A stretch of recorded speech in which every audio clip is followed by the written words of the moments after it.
Jonathan Jones, CBS Sports, alongside Jaguars legend, Hall of Famer, EVP, Chief Support Officer. What were you called? Well, yeah, it was like Chief Support or Buffer. I guess the Buffer. I'm not. It's news to me. I'm going to change my business card. Tony Boselli, the Chief Buffer of the. It's a creative name. It's a new name. It's a new position in the NFL. That is remarkable. You know, one of the newer things. I know the Jags have done it before, but this EVP of sort of football operations, along with a general manager. Why were you? I know this is probably a question for Shad Khan, but why were you the person for that job? Well, that is a question for Shad Khan. I just know that it's a dream job for me. I mean, I was in the business world for pretty much my whole career after playing football, and I love business and had some success, some failures, but learned a lot doing it. But this is the second best job I've ever had in my life, and it's not even a job. I mean, I tell people all the time, like, man, you're working long hours, and people here been giving me, hard times, like, why do you want to go work that hard again? I'm like, it's not work. Yeah. I mean, I leave the office sometimes late. I'm up at first thing in the morning. Can't wait to get back out there. Now, had to have a conversation with my wife. How'd that go? It was good. She knew. She was actually like, you got to do it. Yeah. She goes, if you don't do it, you'll be miserable every day and regret that you didn't do it. And she was right. It was a no-brainer for me. When Shad gave me the opportunity, it was I had to think through it because I was running a business on the West Coast. But after I kind of figured that out, it was a no-brainer. You guys you're the first time in this role. Yep. You have a general manager, 34 years old, James Gladstone, first time in his role. Liam Cohen, first time head coach. Grant Udisky, first time offensive coordinator. Anthony Cavanelli, first time defensive coordinator. Heath Farwell's been around for a while. So we got one. You got one. A lot of people would look at that and I think fairly objectively say they are lacking in NFL experience. What say you to that? Because I know there's a lot of energy around this youth movement. Sure. But shouldn't there be some experience somewhere? Well, you could say that. And at the end of the day, we'll be judged by wins and losses like everybody else in this league. And you can say inexperienced, young. I would never expected that I'd be the oldest guy in the building at 52. But I'll say this. I've been a part of this league since 1995. I've been as a player. I've been on the media side. I've worked in the business side alongside with Mark Lamping in various roles of helping out. I understand the NFL. Have I ever had this job? No. But I've spent my whole life as an entrepreneur working for the largest healthcare company in the world and United Health Group, all the way to the latest startup I had in All.Health. So I've been in a lot of roles that were the first time I ever did anything. Sure. And sometimes, and they worked out? Yeah, they worked out. And sometimes a fresh perspective, energy, looking at things differently, because doing the same things, that's how we used to do it. Well, just because that's how we used to do it doesn't mean it's the right way to do things. Sure. And I think the NFL is ever changing. It's and you have to be able to adapt and evolve. And I think we built a team at the Jacksonville Jaguars that, number one, has experience. James Gladstone has been a part of the Rams, a successful organization, has seen it from Les Snead, working with Sean McVay. He has seen and built a process and been a part of a process that has had success. Liam Cohen, just turn on the tape. The guy knows how to coach football. And spend about 5 minutes with him, you know that he's an excellent leader and a great communicator. So he's been around successful organizations. So we are extremely confident. Yeah, maybe we don't have a long resume of doing the exact roles. We're aware of that. Yeah. We're going to have to raise our games to meet the challenge, but I'm confident we will. You guys are picking fifth. Yep. A lot of uncertainty in the top three right now. Who's going to take a quarterback? Who's going to take quarterback in free agency, right? The beautiful thing about the NFL, we get free agency first. How much of what you all need to do for the draft can be done right now with the amount of uncertainty that will turn into certainty once we get through the first wave of free agency? I mean, JJ, this is a process. And I think, first things first, you got to marry your free agency strategy with the draft, understanding what's in free agency, what's available in the draft, where you pick, what are the needs of your football team, and put an overall strategy together, because they have to work in coordination if you're going to be successful. That's the first thing. We're early stages. Yep. First things first, we got the free agency coming up. This is our college scouts and college director have been doing a great job all year of gathering information. This is just another point on the journey, another milestone on the journey of that process. So we'll work through this week, really diving into free agency right now. We'll get ready for that. And we'll have a really good overall plan as we attack it. And, the draft is ever evolving, as you said. What you think today, who's going to go where. That's right. It's going to change, Otherwise, what would you guys do? You wouldn't have your 15 mock drafts to I know. do. I mean, Pete Prisco would. Pete would be out of business if it stayed the same. Yeah. Well, some people would be happy. That's great. James Gladstone, he comes over. He was the director of scouting strategy with the LA Rams.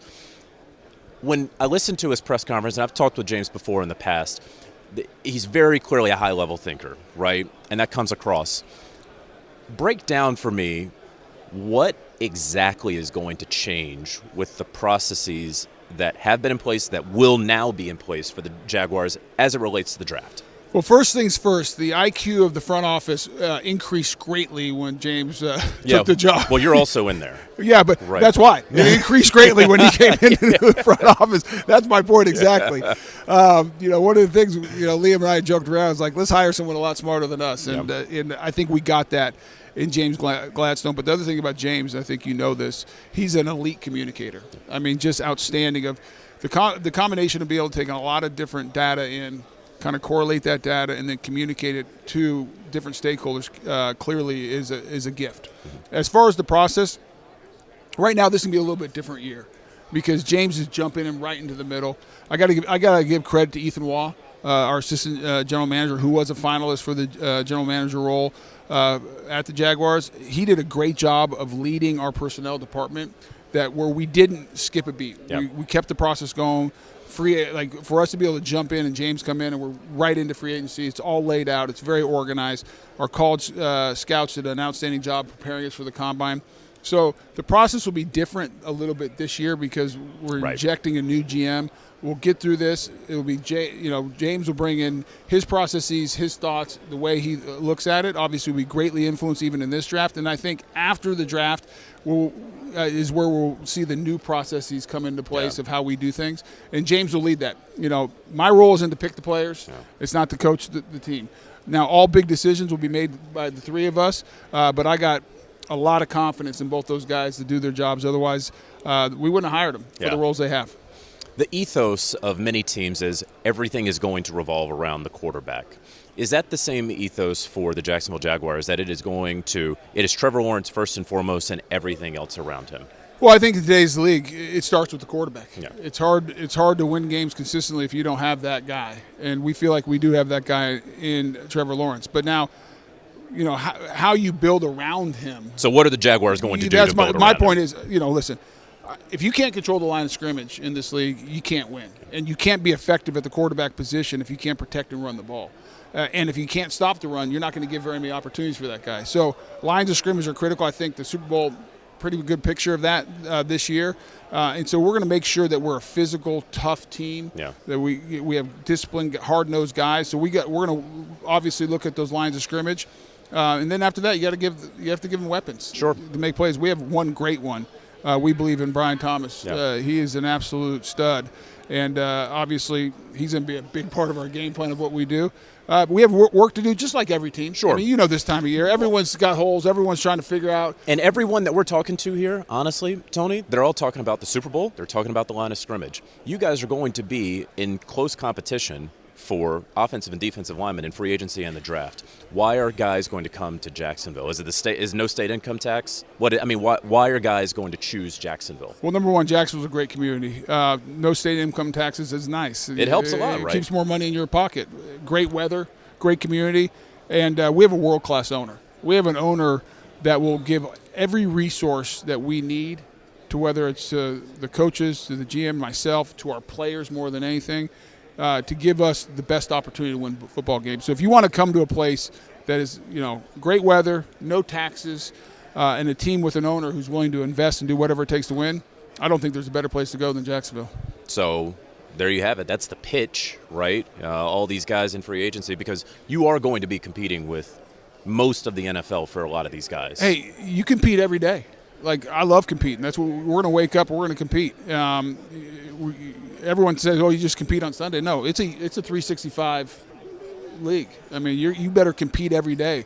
And I think if you look at the staff we put together in a short time, I think everyone take notice that we're competitors, Yeah. and Liam Cohen is a competitor.